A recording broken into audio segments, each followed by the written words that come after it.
Anastasia Baisnik was not a member of the Red Army, was non-partisan, and was not particularly civic-minded. This simple woman, of whom there were millions in the Soviet period, was not a member of the Red Army. Anastasia was a railroad worker, a faithful wife and a loving mother. But she managed to find courage in herself, and when the fascists stepped on the Soviet soil, Baisnik became the head of the underground organization for resistance to the German invaders in the small town of Gno. And she fought the common enemy until her death. Nastia was born in a large family. She had 7 brothers and sisters. Her father worked on the railroad. In the 14th year the girl left DN, where she worked as a seamstress in a factory in Petrograd. After the revolution she returned home, married a Latvian refugee, and gave birth to 2 boys. After a couple of years of married life her husband left her with the children. The already distraught Nastia was denounced in 37 and was arrested, but in 38 she was fully acquitted. Baisnik decided on a second marriage. Her lover was Zinoviev,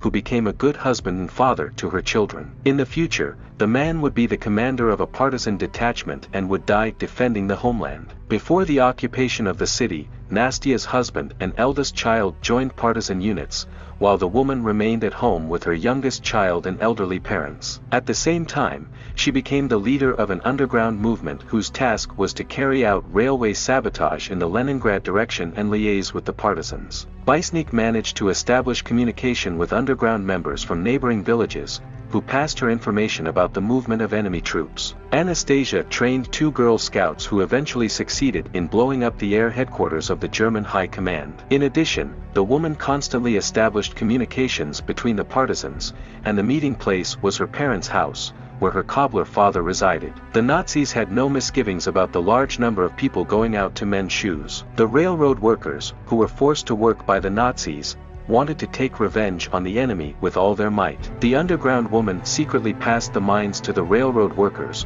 received from the partisan detachments. This was done at the bazaar. Partisans disguised explosives as sacks of potatoes, bottles of moonshine and other things. For a year, Nastia had cooperation with train drivers, who worked on behalf of partisans. The Braves were engaged in organizing derailments in a big way, and unfortunately, they were caught and sent to be shot.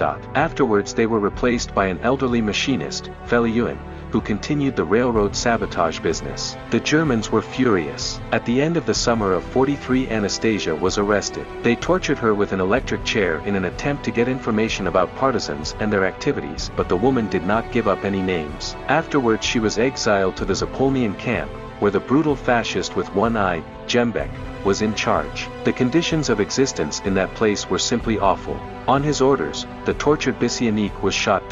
The difference between the heroic actions of the Soviet army and those of the underground was that the partisans operated under the veil of secrecy. Therefore, only 20 years after the end of the war, according to interviews with the surviving underground fighters, was the brave and determined Nastia Baisnik rewarded posthumously with the title Hero of the Soviet Union. A simple hard-working girl, Nastia was able to defend her land and relatives with dignity and courage when the fiends came to her land. What do you think you would have done in her place?